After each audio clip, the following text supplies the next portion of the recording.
नमस्कार दोस्तों उल्टा चश्मा यूसी देख रहे हैं आप और बहुत स्वागत है आपका। लेकिन महाकुंभ की तस्वीरों पर अगर मैं आपसे बात करूंगा, महाकुंभ के जाम पर अगर मैं आपसे बात करूंगा तो बड़े अफसोस के साथ करूंगा। महाकुंभ में लोगों की भीड़ है, अभी भी यह भीड़ थमी नहीं है। 12 फरवरी को माघी पूर्णिमा है, जिसको लेकर सरकार और प्रशासन का यह दावा है कि तमाम व्यवस्थाएं ठीक कर ली गई हैं। लेकिन आज जो खबर मैं आपको बताऊंगा दोस्तों, वो सुनकर आप खुद हैरान रह जाएंगे। एक तरफ तो वीवीआईपी प्रोटोकॉल्स हैं, भारतीय जनता पार्टी के एमएलसी गाड़ियों के काफिले के साथ महाकुंभ में एंट्री करते हैं, तो दूसरी तरफ जाम ही जाम है। ये दो तस्वीरें हैं और ये दोनों तस्वीरें हिंदुस्तान को बयां करती हैं। वीआईपी के लिए अलग इंतजाम और बाकी आम जनता के लिए भीड़ और जाम।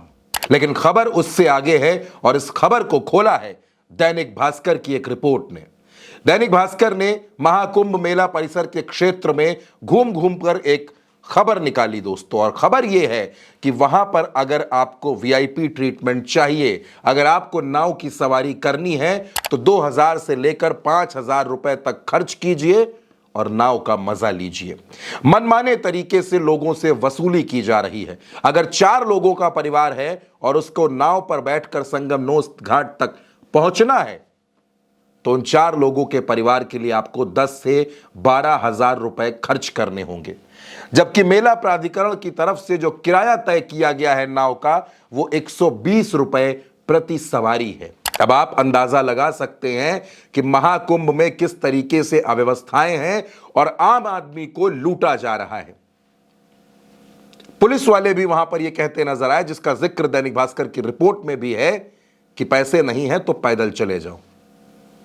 और कहा क्या जा रहा है, शंखनाद किस बात का है, डंका किस बात का बजाया जा रहा है कि महाकुंभ में सब कुछ ठीक है। और रिपोर्ट यह बताती है कि 2000 से लेकर 5000 रुपए तक की वसूली की जा रही है।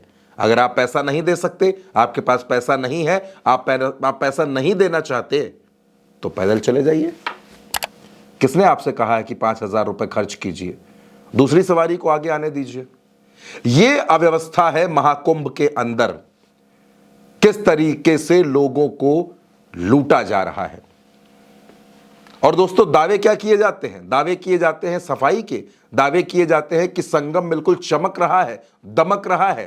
हकीकत क्या है, ये वीडियो दिखाता हूं आपको। 9 फरवरी का ये वीडियो है जिसमें एक लड़का आपको सच्चाई दिखाएगा कि आखिर संगमनोस के आसपास कितनी सफाई है। ये भी देखिए। तो नमस्कार प्रयागराज, आज है 9 फरवरी, अभी बज रहा दोपहर के 12। मैं खड़ा हूँ संगम घाट पे। अब जो वीडियो दिखाने वाला हूँ ना, आपका दिमाग घूम जाएगा, संगम घाट आना छोड़ दोगे।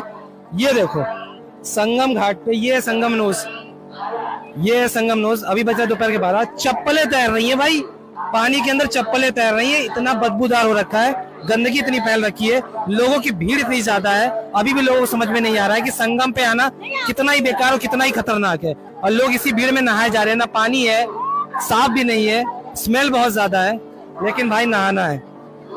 यहाँ की स्थिति मैंने इससे पहले इतनी बेकार नहीं देखी है। मैं खुद यहाँ पे स्नान किया हूँ, लेकिन अब मैं किसी को राय नहीं दूंगा कि भाई तुम आके स्नान करो। कहाँ तक चप्पलें तैर रही, देखो आप पानी में कहाँ तक चप्पलें तैर रही हैं। तो ये स्थिति हो रखी है।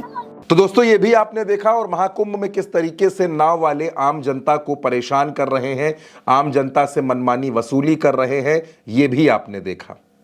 तब एक सवाल खड़ा होता है दोस्तों कि क्या महाकुंभ 2 तरीके का होता है, जिसको लेकर बार बार लोग सवाल उठा रहे हैं।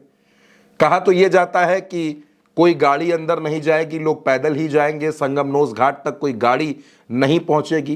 तो फिर भारतीय जनता पार्टी के एमएलसी विनीत सिंह का काफिला कैसे एंट्री मार लेता है, उनको कैसे इतने वीआईपी इंतजाम मिल जाते हैं। और तमाम जो बॉलीवुड के सितारे हम देख रहे हैं, तमाम बड़े लोगों को देख रहे हैं, मनोज मुंतशिर शुक्ला, इनको इतने वीआईपी इंतजाम कहां से मिल जाते हैं? कौन इनके लिए इतनी व्यवस्था कर रहा है? जब आप बार बार ये कहते हैं कि वीआईपी ट्रीटमेंट खत्म है, कोई भी वीआईपी इंतजाम नहीं है, तो सवाल तो बनता है ना कि आखिर ये लोग कौन हैं? और वो लोग कौन हैं जो जाम में फंसे हुए हैं? वो लोग कौन हैं जो 18-18 घंटे, 20-20 घंटे जूझते रहे? वो लोग कौन हैं जो ट्रेन की खिड़कियों के अंदर चढ़कर जाने को मजबूर हैं? वो लोग कौन हैं जो ट्रेन के डिब्बों के वॉशरूम तक में ठस कर बैठे हुए हैं, वो लोग कौन हैं?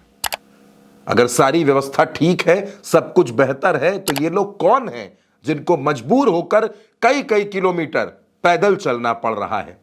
आप इन सवालों से भले ही मुंह चुरा लीजिए, आप इन सवालों को भले ही सनातन के झंडे के नीचे दबाने की कोशिश कर लीजिए, लेकिन जो सच्चाई है महाकुंभ मेला परिसर में वो चीख रही है, वो पूछ रही है कि आखिर इतनी अव्यवस्था क्यों, और इस तरीके से वीवीआईपी और आम जनता के बीच में फर्क कौन करवा रहा है? दोस्तों, एक आम आदमी जब महाकुंभ मेला में जाएगा तो क्या उसकी यह हैसियत है कि वो 5,000 रुपए अकेले अपना देकर नाव पर बैठकर नाव की सवारी का आनंद ले सके? अगर मेला प्राधिकरण यह कहता है कि उन्होंने 120 रुपए प्रति सवारी किराया तय किया है, तो फिर ऐसा करने वाले जो नाव वाले हैं उन पर कार्रवाई क्यों नहीं होती? उनसे सवाल क्यों नहीं पूछे जाते कि वो किस तरीके से मनमानी कर रहे हैं? कौन उनको छूट देता है कि वो आम आदमी से इस तरीके की वसूली करें? कौन उनको छूट देता है कि वो मनमाने पैसे वसूल लें? ये सवाल तो बनता है ना दोस्तों। मतलब अगर मेला में जाना है, नाव में बैठना है, तो हजारों रुपए जेब में हो तभी आप बैठ सकेंगे, और मेला प्राधिकरण डंका बजा रहा है कि हमने तो 120 रुपए तय कर रखा है। कौन किसकी गलती को छिपाने की कोशिश कर रहा है? कौन किसकी गलतियों पर पर्दा डाल रहा है? सवाल यह भी है दोस्तों। फिलहाल इस खबर में इतना ही। आप अपनी राय और इस रिपोर्ट के खुलासे पर अपनी बात कमेंट बॉक्स में जरूर बताइएगा। नमस्कार।